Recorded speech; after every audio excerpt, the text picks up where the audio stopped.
is the Celebrity Afterlife Report podcast.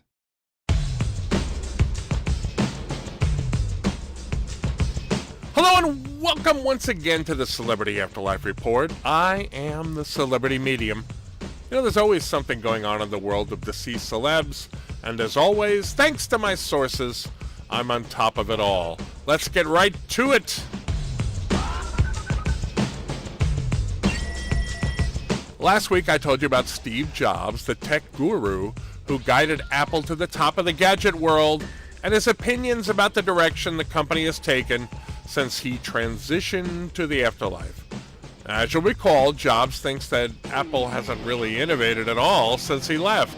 He feels that Tim Cook, the man who replaced him at the helm of the high-tech Goliath, has been too timid and is listening to too many people.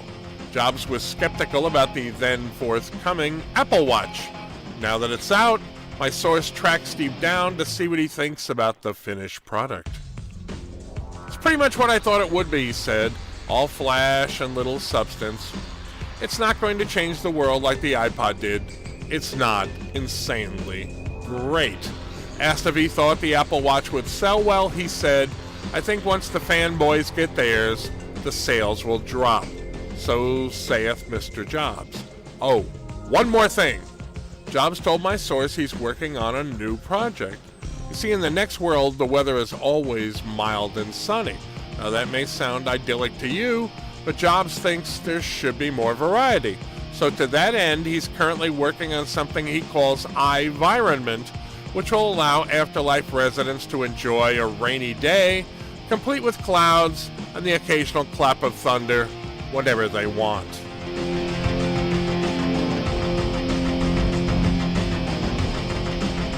If you've seen the James Bond movies from the 70s, you'll remember Jaws, the giant villain with the steel teeth. The character is played by actor Richard Kiel, who stood 7 feet 2. Kiel also played the alien Canamet in To Serve Man, a classic Twilight Zone episode. Kiel transitioned to the next world this past week at age 72, very old for a giant. Although Kiel was never a major star, as you can imagine, his arrival in the afterlife did not go unnoticed. Self-appointed greeter to the stars, James Brown, was on hand to welcome Kiel to his new existence, as was Rod Serling, the producer of the Twilight Zone TV show. My sources say it was amusing to see Serling with his head craned back to look Kiel in the eye as they spoke. When their conversation wrapped up, Keith Moon, former drummer for The Who, started to introduce himself to the giant when John Wayne interrupted him and, according to my sources, aggressively pitched Kiel on taking a role in his forthcoming remake of the original Terminator movie. Now, Wayne's project has been something of a running joke in some afterlife circles, as many think that Wayne is crazy to be casting himself in the part Arnold Schwarzenegger made famous. My sources say that Kiel graciously thanked Wayne and said he would have to think about it once he was settled into his new digs.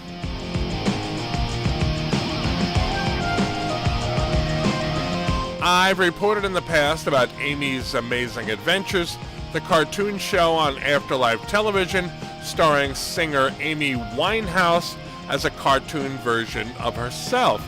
The show is extremely popular with both children and adult residents of the next world. According to one of my sources, Bill Hanna and Joe Barbera, the producers of the show, as well as many others you watched as a child on Earthly Plane TV, decided to celebrate the success of the show by surprising Ms Winehouse with a special episode in honor of her birthday, which was this past Sunday, September 14. Hanna and Barbera kept Amy in the dark about the fact that the special episode was going to be produced in claymation in place of the usual 2D animation. She also had no idea that the other members of the cast would be singing happy birthday to her in character at the end of the show. The show aired this past weekend on Afterlife TV, and the entire cast was assembled to watch it together. I'm informed that Amy was completely taken by surprise by the claymation and shocked and surprised by the birthday party scene. My source says that she started sobbing with happiness as the show unfolded and thanked the cast and behind-the-scenes show staff profusely when it ended. Robin Williams, a recent addition to the show's cast, ended the night on a high note with an impromptu comedy routine. As we've reported in past editions of the Celebrity Afterlife Report, martial artists Bruce and Brandon Lee have been working in the afterlife as a professional wrestling tag team called the Ninjas. Now, if you've ever seen wrestling on TV, it's okay. You've seen it. We've all seen it. You can admit it. You'll know that it's hardly unusual for tag team partners to turn on each other and become enemies at some point. Such was the case for the Ninjas a while back. The twist this time is that, according to what I've been told, the feud between the Lees isn't just show business. Several sources tell me that Bruce and son Brandon had a real falling out over what Daddy Lee perceived as his son starting to become something of a diva. Things came to a head recently when Brandon chewed out a backstage worker at a live wrestling event over a missing prop.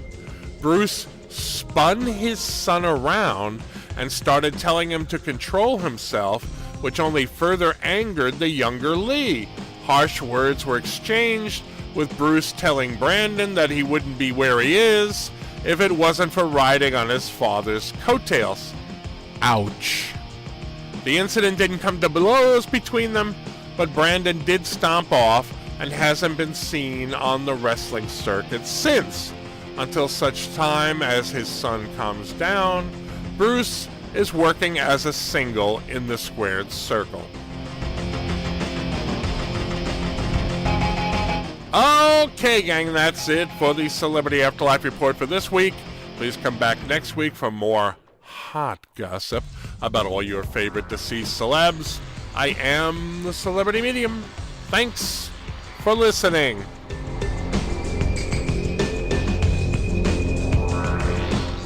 You've been listening to the Celebrity Afterlife Report podcast. To ask a question about your favorite deceased celebrity, call 818-3-MY-DREAM. 818-3-MY-DREAM. 818-369-3732.